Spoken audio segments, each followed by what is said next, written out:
Allah subhanahu wa ta'ala menegur, memberikan peringatan dalam surah yang pendek, yaitu surah At-Takatsur. Alhaakumut takatsur hatta zurtumul maqabir kalla sawfa ta'lamun. Alhaakum ay syagalakum an ta'ati rabbikum. Kamu telah lalai daripada taat kepada Tuhanmu, dan yang menyebabkan kamu lalai itu tidak lain at-takatsur. At-takatsur artinya at-tabahi bi kathrati mata'id dunya, bermegah-megah dengan memperbanyak kesenangan hidup duniawi. Dengan kata lain, berlomba-lomba mengejar kemegahan duniawi telah menyebabkan kamu lalai daripada mengingat, daripada taat kepada Allah subhanahu wa ta'ala. Apabila orang cenderung materialistis, seluruh kegiatan hidup dikerahkan untuk berlomba memperbanyak materi, apa namanya harta benda, apa namanya rumah, apa namanya pangkat dan jabatan, maka dikala itu seseorang akan sangat mudah lalai daripada taat kepada Allah subhanahu wa ta'ala. Hilanglah kesadaran bahwa sesungguhnya apapun yang kita miliki dalam kehidupan dunia ini tidak lain hanya barang titipan sementara.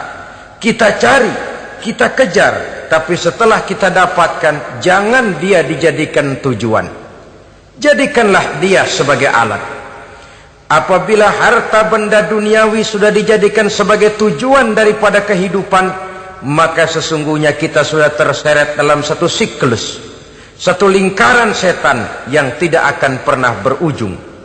Sebab manusia dalam berhadapan dengan materi duniawi tidak akan pernah mengenal kata cukup, tidak akan pernah mengenal kata puas, dan tidak akan pernah bertemu dengan titik. Selalu koma, selalu kurang, selalu tidak ada cukupnya. Apalagi kalau bicara soal keenakan, kenikmatan, kesenangan, itu cuma sekedar sudut pandang saja. Saudara barangkali kalau menghayal akan berkata, alangkah enaknya jadi menteri, naik mobil empuk ber-AC kemana-mana disambut. Menteri juga barangkali akan berhayal seperti saudara, alangkah enaknya jadi rakyat biasa, bebas duduk angkat kaki di warteg tanpa ada yang mengamankan, tanpa harus terikat oleh protokol-protokolan, tanpa harus diatur ini dan itu. Jadi perbedaan cuma sudut pandang saja. Mungkin tukang bakso melihat tukang cukur itu enak, sebab kepala siapa saja bisa dipegang. Tapi barangkali juga tukang cukur melihat tukang bakso itu enak, dan begitulah selanjutnya. Keenakan cuma perbedaan sudut pandang. Saudara-saudara kaum muslimin rahimakumullah, oleh sebab itu agama memberikan kesadaran seluruh yang kita miliki, yang dititipi oleh Allah dalam kehidupan ini berupa materi keduniaan, hakikatnya adalah alat dan bukan sebagai tujuan. Apabila alat sudah kita jadikan tujuan, kita akan terjebak ke dalam satu perlombaan yang justru akan mencelakakan kita sendiri. Inilah yang saya maksud dengan sirkuit celaka. Perlombaan yang hanya membuat kita jerih, payah, keringat bercucuran, tenaga terkuras, tapi tidak akan pernah sampai ke garis finish. Karena memang tidak ada garis finishnya. Betapapun jauhnya satu perlombaan, dia mesti punya garis finish. Tapi kalau sudah at-takatsur, berlomba bermegah-megah diri, maka barangkali tidak akan pernah ada garis finishnya. Kita akan terseret dalam lingkaran setan, berputar di seputar itu tanpa tahu kapan berhenti dan di mana titiknya. Agamalah yang memberikan kesadaran. Alhaakumut takatsur, bermegah-megahan telah membuat kamu lalai daripada taat kepada Allah Tuhanmu. Semua sadar bahwa kita diciptakan tidak lain adalah untuk mengabdi kepada Allah. Nilai pengabdian ini sering lentur, nilai pengabdian ini sering luntur, manakala kita sudah berlomba-lomba bermegah-megah dengan materi kehidupan dunia. Islam jelas tidak menganjurkan penganutnya jadi orang miskin. Bahkan Imam Ali karramallahu wajhah pernah mengatakan, kemiskinan bisa menyebabkan kekufuran. Ayat yang pertama turun juga kita tahu, Iqra, baca olehmu. Kan seolah-olah Quran cuma tidak langsung saja bilang, hai orang Islam, kamu jangan jadi bodoh. Kebodohan menimbulkan kemiskinan, kemiskinan mendekatkan kita kepada kekufuran. Jadi miskin sama kufur tetangga. Artinya dalam kondisi miskin, kemudi hati itu mudah terombang-ambing. Oleh sebab itu sering kemiskinan umat Islam ini dimanfaatkan oleh orang-orang lain untuk menyebarkan agamanya. Padahal agama adalah soal keyakinan yang tidak mungkin ditunjang dengan supermi, ditunjang dengan beras, pakaian, obat-obatan, beasiswa. Agama adalah soal keyakinan. Keyakinan adalah soal kebenaran, dan kebenaran itu adalah milik bersama. Tujuan diciptakannya manusia tidak lain adalah untuk melaksanakan ibadah. Kalau orang tenggelam dalam perlombaan memperbanyak harta, mempertinggi kedudukan, memperindah segala macam yang sifatnya duniawi, biasanya itu akan membuat dia lalai dari taatnya kepada Allah Azza wa Jalla. Kadang bukan hanya lalai daripada taat, juga sering terjebak kepada maksiat. Karena kalau pola pandang dan tolok ukur sudah benda duniawi semata-mata, sangat tidak mustahil orang lalu terjebak ke dalam prinsip menghalalkan segala cara. Asal sudah tujuan tercapai, cara apapun halal. Akhirat nomor 18. Nah, bukankah memang barangkali kita sejak kecil sudah dilatih untuk materialistis? Umpamanya kita hanya sering dilatih untuk takut kepada yang konkret-konkret saja, takut kepada yang nyata-nyata saja. Seorang ibu kalau menakuti anaknya, aduh nak, kenapa ini kau kerjakan? Kalau bapakmu tahu, waduh, habis kamu. Nah, kita lihat, kalau bapakmu tahu, kalau polisi tahu, kalau hansip tahu, kalau satpam tahu. Tapi jarang seorang ibu menanamkan kepada anak, nak, kenapa ini yang kau lakukan, nak? Bukankah kau tahu Allah lihat, Allah tahu, Allah dengar, Allah, nak? Diajarkan takut kepada yang gaib. Karena kalau takut dia kepada polisi, dia masih bisa cari tempat lain dong yang polisi kagak lihat. Kalau takut dia kepada satpam, minggir dong ke tempat yang kira-kira satpam nggak lihat. Tapi kalau sudah takut itu terpulang kepada Allah, kepada yang gaib, tidak sejengkal tanah pun yang terhalang dari pengetahuan Allah. Tapi itulah salahnya kita. Sejak kecil anak-anak sudah kita latih untuk takut hanya kepada yang konkret-konkret saja. Akibatnya sampai dia besar melembaga dalam kehidupannya. Dia nyolong, kata temannya, kamu nyolong ya? Iya. Kok nyolong sih? Emang? Kenapa nyolong? Biarin.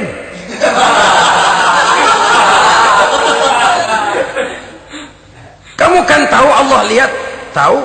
Kenapa nyolong juga? Biarin. Asal orang jangan lihat. Kalau Allah mah lihat, dia kagak ribut. Allah nggak ribut katanya. Nah, ini kan satu refleksi yang timbul daripada kenyataan. Jikalau orang hanya dijejali rasa takut kepada yang konkret-konkret saja, kepada yang zohir-zohir saja, yang akan tumbuh lalu mental kucing, sopan, tenang, kalem, ayem, nggelenggem. Kalau ada orang, sedikit orang meleng, kucing kelihatan watak aslinya. Saudara-saudara kaum muslimin rahimakumullah.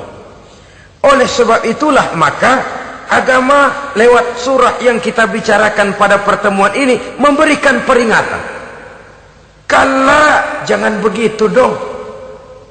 Kamu boleh mencari dunia, silahkan cari harta yang banyak, cari pangkat yang tinggi.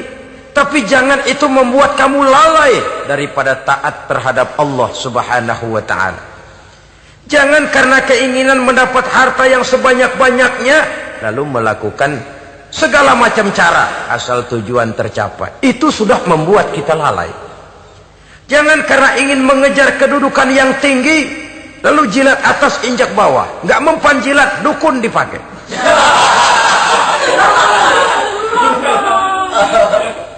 Itu kan sudah membuat kita lalai.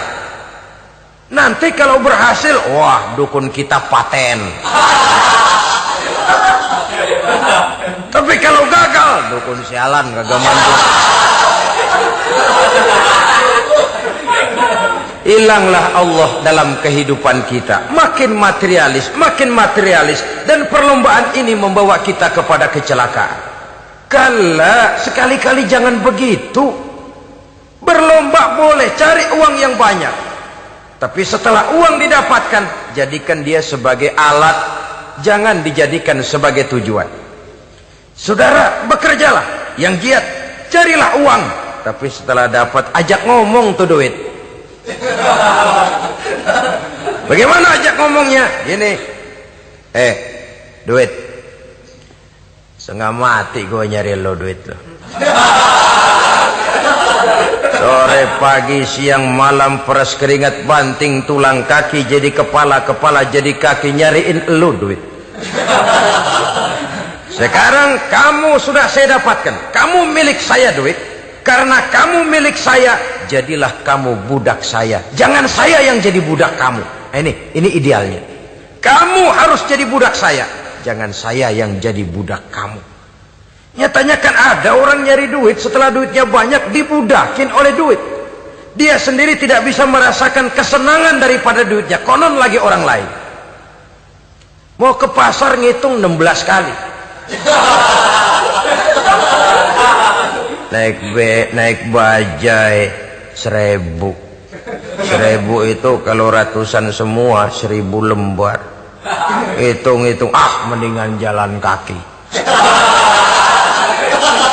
Jalan kaki, tengah hari bolong, panas, kan dibudakkan oleh uang. Cari karier, kejar pangkat, kejar kedudukan. Setelah ditemukan itu, jadikan dia sebagai alat, jangan dijadikan tujuan. Pangkat kau milikku, karena kau milikku kau harus jadi budakku, jangan aku yang jadi budak kau pangkat. Satu saat dia harus lepas dari kita. Jiwa ini lapang. Kenapa? Dahulu pun ketika lahir ke dunia tidak ada pangkat yang kita sandang. Dahulu pun ketika lahir ke dunia tidak ada harta yang kita bawa. Jadi harta itu, pangkat itu, kedudukan itu ada dalam hati, tapi tidak berurat dan berakar. Kalau dia berurat dan berakar dalam hati, berat misah sama harta itu. Berat. Sekedar ngasih fakir miskin cepet juga berhitungnya 17 lembar.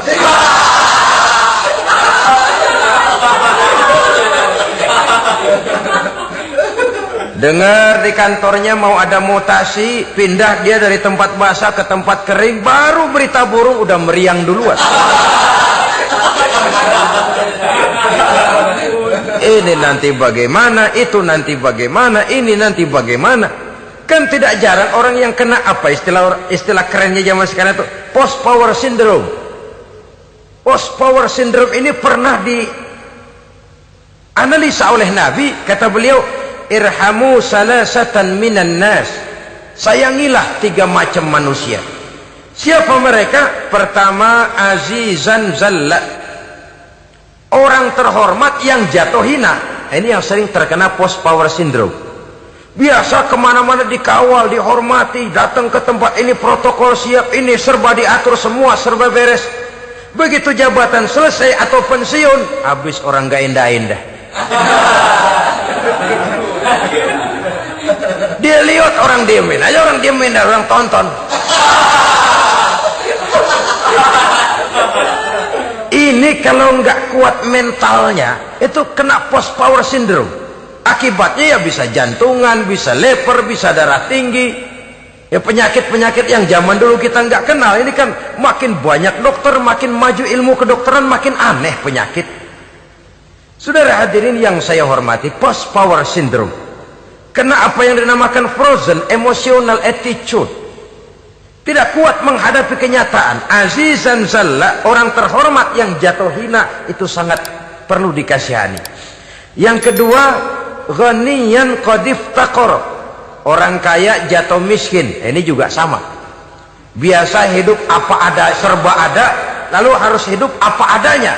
Ini kalau kurang kuat benar-benar memble ini.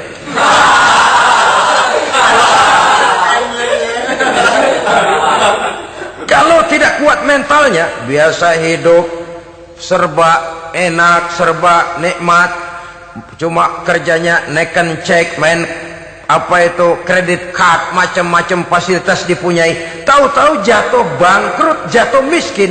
Kalau tidak fondasi agamanya kuat, bisa gantung diri, bisa bunuh diri, bisa frustasi, bisa terkena psikosomatik, tekanan jiwa mempengaruhi faktor biologis. Timbullah tekanan, terjadilah penyakit aneh-aneh. Al-ghaniyan qad iftaqara, orang kaya jatuh miskin, itu perlu dikasihani. Yang ketiga, wa faqihan yal'abu bihil juhal, ahli fikih tapi dipermainkan oleh orang-orang bodoh. Hanya kebetulan orang bodoh itu punya kekuasaan. Hukum bisa dipesan.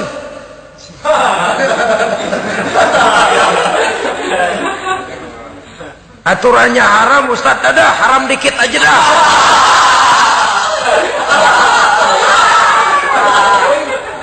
Sibuklah tuan fakih ini, ahli fikih ini, mencari dalil kebet sana kebet sini supaya yang tadinya haram benar bisa jadi haram sedikit. Padahal yang minta ini orang bodoh, tidak ngerti agama, cuma karena punya kekuasaan dipermainkan oleh orang yang fakih. Orang yang fakih ini dipermainkan. Kasihan orang yang seperti itu. Wa faqihan yal'abu bihil juhal, ahli fikih tapi dipermainkan oleh orang-orang bodoh. Akibatnya karismanya hilang, wibawanya lenyap. Dia menyangka bahwa dengan mengharam-haram sedikit-sedikit itu dia bisa mendapat keuntungan yang berganda-ganda, padahal akibatnya itu hanya akan membawa kecelakaan saja. Allah peringatkan benar, kala, sekali-kali jangan begitu. Cari uang yang banyak silahkan, ngejar kedudukan yang bagus boleh, bikin rumah yang hebat silahkan, ada kendaraan bagus silahkan, tapi jangan sampai kamu terjebak kepada sirkuit celakai, perlombaan yang tidak ada garis finishnya. Sering dicontohkan orang menghayal, melamun, kamu kenapa enggak mau ibadah? Lah bagaimana mau sembahyang, saya di Jakarta masih ngontrak.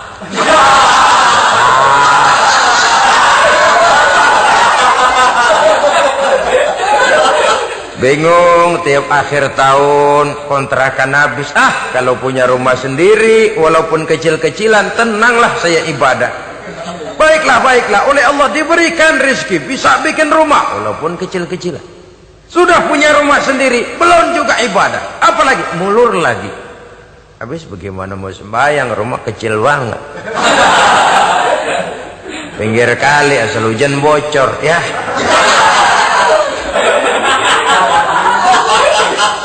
Kalau bisa punya rumah permanen, rajin dah ibadah dah. Iyalah, diberikan rezeki, bisa bikin rumah besar, kamarnya banyak, halamannya luas. Kendaraan belum ada, perabotan belum lengkap. Sudah ada kendaraan, belum kayak orang-orang.